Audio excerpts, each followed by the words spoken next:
Na história ocidental, um dos primeiros momentos em que toda aquela questão de antigo regime vai ser questionado, vai ser enfrentado, é na Inglaterra, onde acontece a Revolução Inglesa com dois momentos básicos, né? Uma revolução puritana, que ela vai ser basicamente uma guerra civil, né? Uma guerra interna na Inglaterra, e depois a chamada Revolução Gloriosa, que recebe esse nome de gloriosa porque não houve um derramamento de sangue, não houve um confronto militar. Então vamos aos poucos entender cada uma delas, né? Porque esse caso da Inglaterra ele é muito sintomático do que estava acontecendo na Europa Ocidental em relação ao tal do antigo regime, o desgaste desse sistema. Bom, a Inglaterra ela também teve as suas experiências absolutistas. Lembra absolutista, o rei que manda praticamente sem limite? Pois é, ela teve algumas dessas experiências. Então, por exemplo, na família Tudor, dinastia Tudor, você tem o Henrique VIII, que ele vai romper com a Igreja Católica por interesses que não eram só religiosos, tá? Ali tinha uma treta até econômica, política. Então esse rei Henrique VIII vai romper relações com o Papa e vai fundar uma igreja específica, a Igreja Anglicana, que existe até hoje na Inglaterra.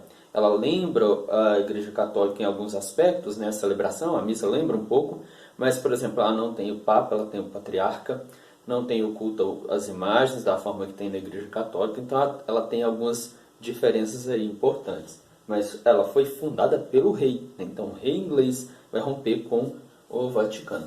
Depois, na família Tudor também tem a Elizabeth I, que no governo dela que vai ter o sistema dos cercamentos, na verdade em toda a dinastia Tudor, daqui a pouco eu explico melhor os cercamentos, mas também a colonização da América do Norte. A América do Norte é hoje onde a gente chama de Estados Unidos, né? Começa ali no litoral leste dos Estados Unidos a colonização. Essa colonização no leste do atual Estados Unidos vai estar ligada um pouco à questão da religião também. Por quê? Ora, essa dinastia era uma dinastia anglicana. Isso promoveu uma certa perseguição aos puritanos, por exemplo. Então, muitas famílias puritanas vão sair da Inglaterra, buscar a América para tentar uma nova vida com mais liberdade religiosa. Mas é lógico que não era só gente puritana que estava vindo para cá, né? Para a América do Norte, no caso. Às vezes tinham condenados da justiça, então variava um pouco esse pessoal, mas o objetivo inicial, famílias buscando uma nova vida no novo mundo com mais liberdade religiosa. Na dinastia Stuart é quando começa um atrito entre o rei e o parlamento, né, que eram os parlamentares. A gente tem parlamentares também até hoje, o Congresso no caso. Mas o rei começa a ter problemas com esse parlamento. Primeiro, ele teve aumento de impostos para arcar com gastos de guerra. Ele também era acusado de privilegiar muito a alta nobreza dos pares, aquela nobreza mais tradicional, aquela nobreza mais parasitária, né, que vive às custas dos cofres da realeza. E também ele chegou a fechar o parlamento em alguns momentos. Então isso foi considerado muito autoritário, vai aumentando esse atrito entre o Carlos I e o parlamento britânico. A situação ela vai se tornando mais grave, principalmente com o plano de atacar a Irlanda, e aí você tem realmente a Guerra Civil, que ficou dessa forma aqui. De um lado o parlamento, com uma presença muito grande dos puritanos, né? Os calvinistas, a gentry era um grupo social, vamos dizer assim, quase uma classe média, então ela estava meio dividida. Alguns ficaram de um lado da guerra, outros ficaram do lado do rei. Mas de um lado você tem então parlamentares, parte da gentry, os calvinistas, os puritanos e a burguesia. Então muitos empresários apoiando aqui o parlamento. Do outro lado, o rei, essa burguesia essa nobreza mais tradicional, alguns membros da gentry, anglicanos e católicos. Então esse é o quadro aqui da Guerra Civil. Ora, o rei foi derrotado, né, capturado, depois ele foi inclusive julgado e condenado à morte, decapitado, cortaram a cabeça do cara, certo? E aí, vamos aqui entender melhor o que é a questão dos puritanos. Os puritanos eles são um desdobramento aí das novas igrejas protestantes, e incomodava eles a forma como a igreja anglicana, a igreja católica também, mantinha toda aquela ostentação.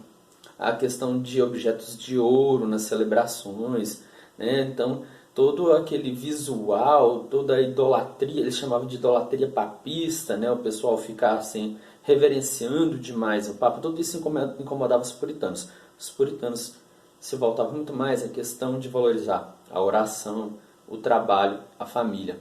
Então eles defendiam uma vida mais austera, né? Uma vida mais humilde, talvez. E aí, como eu disse, entre esses puritanos estarão os primeiros moradores da costa leste da América do Norte. Pois bem, essa revolução, né, ela começa com o Oliver Cromwell. Depois da Guerra Civil, é o cara que vai assumir. Ele vai conseguir governar de forma mais ou menos estável, né, sem grandes conflitos. E ele vai continuar com a política dos cercamentos. O que é isso? Isso é fundamental até para entender Revolução Industrial. A terra, ao longo da Idade Média e início da Idade Moderna, muitas das vezes ela tinha um uso coletivo.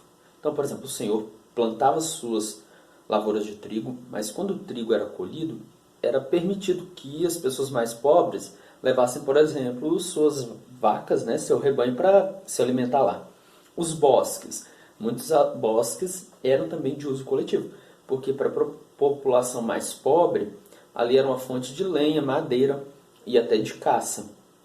Com os cercamentos, a terra ela vai cada vez mais se tornar uma questão realmente privada. Então, vai ser feita a delimitação, realmente cercar, marcar, né, fazer escritura dessas terras. São terras que se tornam, então, terras privadas, entregues principalmente à burguesia, certo?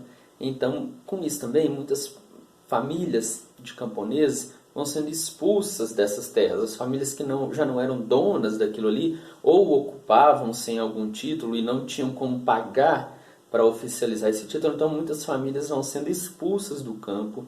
Algumas delas, né, muitas delas vão se tornar os operários lá da Revolução Industrial. Mas isso é mais para frente. Bom, então a gente teve o Oliver Cromwell. Nesse período a Inglaterra chegou a ser uma república, né? Depois veio o Richard Cromwell, mas que não teve a habilidade do pai, enfrentou conflitos, né? Deposto, então tiraram ele do poder.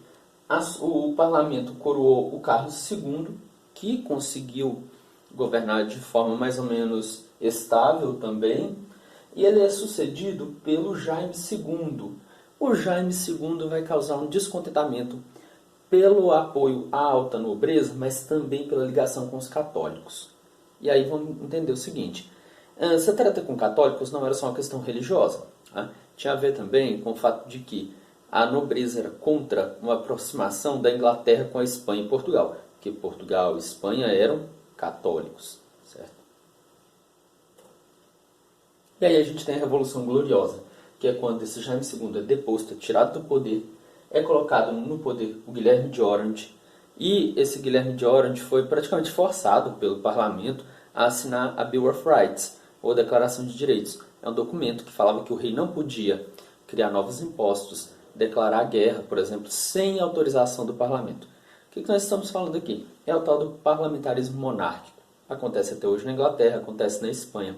Existe um rei, mas esse rei ou rainha, ele não pode governar de forma arbitrária e, na verdade, ele tem um poder muito reduzido. Quem governa de fato é um primeiro-ministro. Por exemplo, na Inglaterra, a rainha até poderia indicar o primeiro-ministro, mas ela não faz isso até por um costume, né? E a rainha Elizabeth, então, ela vai apenas fazer funções mais diplomáticas, receber representantes de outros países, é um negócio mais simbólico. Quem manda é um primeiro-ministro escolhido pelo parlamento. Aí, para esclarecer, às vezes fica confuso quando a gente fala em Inglaterra, Grã-Bretanha, Reino Unido. Mas vamos lá. A Inglaterra é um país só, com sua própria estrutura política, né? Com sua própria economia, que agora saiu da União Europeia, né? Grã-Bretanha é o nome da ilha, da maior ilha. Ó. A gente tem esse conjunto de ilhas ali ligadas à Inglaterra, mas a ilha principal é a ilha da Grã-Bretanha, que abriga a Inglaterra, a Escócia, o país de Gales. Já o Reino Unido é um agrupamento político. Esse Reino Unido ele já inclui Irlanda do Norte, a Escócia, Inglaterra, País de Gales. No caso aqui, a Irlanda, ela conquistou a independência, certo? Ora, sob esse manto, sob esse título do Reino Unido, tem outros países também. Fora da Europa, tem países que fazem parte do reinado da Rainha Elizabeth II, por exemplo. O que é importante de tudo isso? Bom, essa Revolução Inglesa, ela vai influenciar acontecimentos futuros. Então, primeiro, ela vai levar a uma monarquia parlamentar que coloca limites ao poder do rei, certo? Então, se hoje ainda tem algumas monarquias, a maioria delas funciona desse jeito aqui. O rei não tem tanto poder. Segundo, ela também vai colocar uma presença maior da burguesia na política. Então, a burguesia vai ter condições de aprovar leis que vão ajudar no desenvolvimento econômico, que, num certo momento, vai levar até a Revolução Industrial.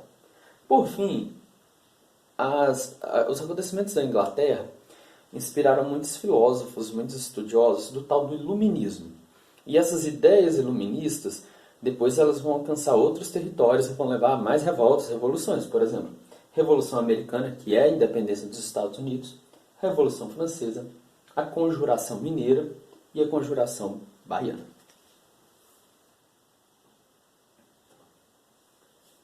Deixo para vocês aqui a nossa primeira atividade complementar. São 5 questões, né? Para você responder de acordo com o livro didático. Então, essa não é de acordo com o PET. De acordo com o livro didático, páginas 117 a 124. Então, obrigado, até a próxima oportunidade.